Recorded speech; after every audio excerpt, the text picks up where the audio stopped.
नमस्कार। क्या आपको अंदाजा है कि भारत दुनिया के 12 सबसे ज्यादा जैव विविधता वाले देशों में शामिल है? हाँ, ये वाकई कमाल की बात है। और पौधों की विविधता में तो हम दुनिया में 10वें और एशिया में चौथे नंबर पर हैं। बिल्कुल। तो आज हम इसी अद्भुत प्राकृतिक खजाने की अपने स्रोतों के आधार पर थोड़ी गहराई से पड़ताल करेंगे। जरूर। हमारा मकसद है भारत की जो अलग अलग तरह की वनस्पतियां हैं और जो वन्य जीव हैं, उनकी खास बातों को और उनके महत्व को समझना। हाँ, और शायद सबसे पहले ये समझ लेना चाहिए कि ये प्राकृतिक वनस्पति होती क्या है। हाँ, बताइए जरा। देखिए, ये वो पौधे होते हैं जो बिना किसी इंसानी मदद के अपने आप उगते हैं। अच्छा। और लंबे समय तक उन पर कोई इंसानी असर नहीं पड़ता, मतलब उन्हें डिस्टर्ब नहीं किया जाता। वर्जिन वेजिटेशन जिसे कहते हैं। बिल्कुल, अक्षत वनस्पति या वर्जिन वेजिटेशन। और हाँ, हम फ्लोरा और फौना शब्दों का भी इस्तेमाल करेंगे। फ्लोरा यानी किसी इलाके के पेड़ पौधे और फौना मतलब वहां के जीव जंतु। ठीक है, तो हमारे स्रोत बताते हैं कि भारत में कई तरह की वनस्पतियां हैं। मुख्य प्रकार कौन कौन से हैं और खासकर बारिश का इन पर क्या असर पड़ता है? हाँ, बारिश का बहुत बड़ा रोल है। सबसे पहले है उष्णकटिबंधीय सदाबहार वन। सदाबहार मतलब हमेशा हरे भरे। एग्जैक्टली। ये उन इलाकों में मिलते हैं जहां बारिश बहुत ज्यादा होती है, मतलब 200 सेंटीमीटर से भी ज्यादा। जैसे कहाँ पर? जैसे अपने पश्चिमी घाट हो गए या फिर उत्तर पूर्वी राज्य, वहां ये खूब मिलते हैं। और इनकी खासियत क्या है? ये पेड़ बहुत ऊंचे होते हैं, कभी कभी 60 मीटर तक, और इतने घने होते हैं कि सूरज की रोशनी जमीन तक मुश्किल से पहुंचती है। अच्छा। हाँ, और इसी वजह से इनमें अलग अलग परतें बन जाती हैं। आबनूस, महोगनी, रोजवुड, रबर जैसे कीमती पेड़ यहीं मिलते हैं। और भारत में सबसे ज्यादा कौन से वन फैले हुए हैं, मतलब क्षेत्रफल के हिसाब से? वो है उष्णकटिबंधीय पर्णपाती वन। इन्हें मानसूनी वन भी कहते हैं। हाँ, मानसूनी वन। ये वहां होते हैं जहां बारिश सदाबहार वनों से थोड़ी कम, मतलब 70 से 200 सेंटीमीटर के बीच होती है। और पर्णपाती मतलब ये पत्ते गिराते हैं? हाँ, बिल्कुल। गर्मी के मौसम में पानी बचाने के लिए ये अपनी पत्तियां गिरा देते हैं। सागौन और साल यहाँ के सबसे खास पेड़ हैं। ठीक है। और कम बारिश वाले इलाकों का क्या, जैसे राजस्थान? हाँ, वहाँ मिलते हैं कांटेदार वन और झाड़ियाँ, जहाँ बारिश 70 सेंटीमीटर से भी कम होती है। अच्छा। यहाँ के पेड़ों को पानी बचाने के लिए खास अडेप्टेशंस होते हैं। जड़ें बहुत गहरी चली जाती हैं पानी की तलाश में। और पत्तियाँ? पत्तियां या तो बहुत छोटी होती हैं या कांटों में बदल जाती हैं ताकि पानी कम उड़े। तने भी गूदेदार होते हैं पानी जमा करने के लिए। जैसे कैक्टस? हाँ, कैक्टस, बबूल, खैर, ये सब पेड़ वहाँ आम हैं। ये तो हो गए मैदानी इलाके। पहाड़ों पर कैसी वनस्पति मिलती हैं? क्या वो अलग होती हैं? हाँ, बिल्कुल अलग। पर्वतीय वनों में जैसे जैसे ऊंचाई बढ़ती है, वनस्पति बदलती जाती है। अच्छा, कैसे? मतलब आप समझिए, जैसे हम भूमध्य रेखा से ध्रुवों की तरफ जाते हैं, वैसे ही पहाड़ों पर नीचे से ऊपर जाने पर तापमान गिरता है और वनस्पति बदलती है। दिलचस्प है। हाँ, तो निचली पहाड़ियों पर आपको चौड़ी पत्ती वाले पेड़ मिलेंगे, जैसे ओक, चेस्टनट। ठीक। फिर थोड़ा और ऊपर जाएंगे तो शंकुधारी पेड़ जैसे चीड़, देवदार, सिल्वर फर दिखने लगते हैं। अच्छा, कॉनिफरस ट्रीज। बिल्कुल। और ज्यादा ऊंचाई पर जहां पेड़ नहीं उग पाते, वहां एल्पाइन घास के मैदान मिलते हैं। और फिर सबसे ऊपर काई और लाइकिन। और एक और तरह के वन हैं शायद, मैंग्रोव। हाँ, मैंग्रोव वन ये बहुत खास है। ये तटों पर, डेल्टा वाले इलाकों में उगते हैं जहां खारा पानी और ज्वार भाटा आता है। इनकी जड़ें मैंने देखी हैं, पानी से बाहर निकली रहती हैं। सही कहा, वो इसलिए ताकि वो सांस ले सकें। सुंदरबन का जो मशहूर सुंदरी पेड़ है, वो इसी मैंग्रोव वन का उदाहरण है। उसी के नाम पर सुंदरबन पड़ा। क्या बात है। ये तो हुई वनस्पति की विविधता। अब जरा जीव जंतुओं यानी फौना की बात करते हैं।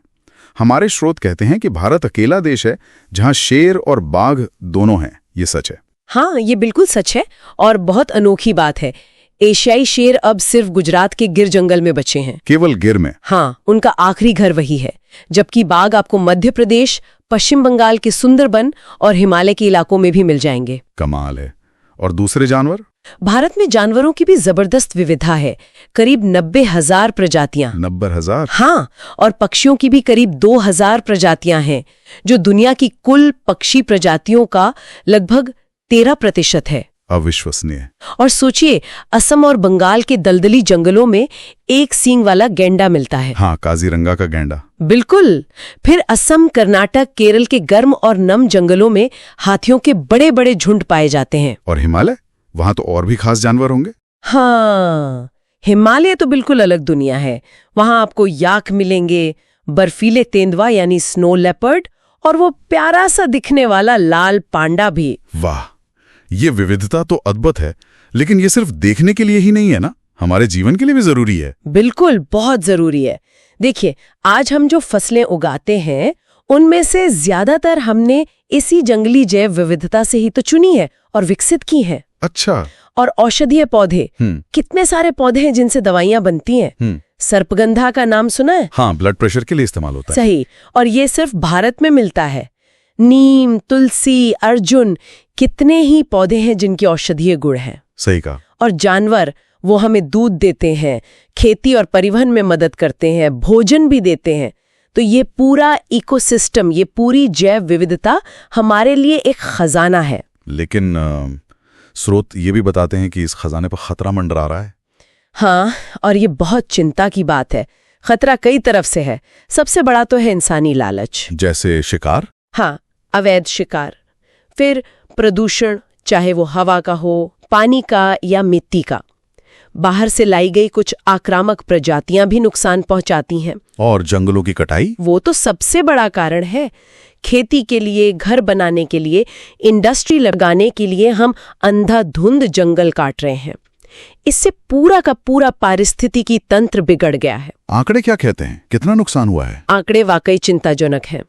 हमारे स्रोत बताते हैं कि पौधों की लगभग 1300 प्रजातियां संकटग्रस्त हैं और 20 तो विलुप्त हो चुकी हैं। ओह! और जानवरों का भी यही हाल है। कई प्रजातियां या तो विलुप्त हो चुकी हैं या विलुप्त होने की कगार पर हैं। ये तो बहुत गंभीर स्थिति है। तो क्या इसे बचाने के लिए, इसके संरक्षण के लिए कुछ कदम उठाए जा रहे हैं? हाँ, कोशिशें हो रही हैं। भारत सरकार ने 1972 में वन्य जीव संरक्षण अधिनियम लागू किया था। ये एक महत्वपूर्ण कदम था। और उसके बाद कई और कदम उठाए गए। देश में 18 बायोस्फीयर रिजर्व बनाए गए हैं। Biosphere reserve? ये क्या होते हैं? ये बड़े इलाके होते हैं जहां संरक्षण के साथ साथ रिसर्च और स्थानीय लोगों की जरूरतों का भी ध्यान रखा जाता है। इनमें से 12 तो यूनेस्को के वर्ल्ड नेटवर्क का हिस्सा है, जैसे सुंदरबन, नंदा देवी, नीलगिरी। अच्छा। फिर खास जानवरों को बचाने के लिए विशेष परियोजनाएं शुरू की गईं, जैसे project tiger, project rhino, project elephant. हाँ, इनके बारे में सुना है। और देश भर में कई राष्ट्रीय उद्यान, नेशनल पार्क्स और वन्यजीव अभयारण्य, वाइल्ड लाइफ सैंक्चुरीज भी स्थापित किए गए हैं। चलिए, ये सुनकर थोड़ी राहत मिली कि कोशिशें जारी हैं। हाँ, लेकिन काम अभी बहुत बाकी है। तो कुल मिलाकर हमने देखा कि भारत की प्राकृतिक विरासत कितनी ज्यादा समृद्ध और विविध है। हाँ, लेकिन ये उतनी ही नाजुक भी है। सही कहा। और इसे बचाना, इसे सहेजना सिर्फ सरकार का नहीं, बल्कि हम सबका फर्ज बनता है। बिल्कुल। और जाते जाते एक विचार छोड़ जाते हैं सबके लिए। हाँ, जरूर। हमारे स्रोत बताते हैं कि हर प्रजाति की, चाहे वो कितनी भी छोटी या साधारण क्यों न दिखे, इस पारिस्थितिकी तंत्र में अपनी एक खास भूमिका होती है। तो कभी यह सोचा है कि अगर हमारे आसपास का कोई एक साधारण सा पौधा या कोई छोटा सा कीट भी गायब हो जाए तो उसके क्या असर हो सकते हैं? ऐसे असर जिनके बारे में शायद हमने कभी कल्पना भी ना की हो। ये सोचने वाली बात है, बहुत गहरा सवाल है।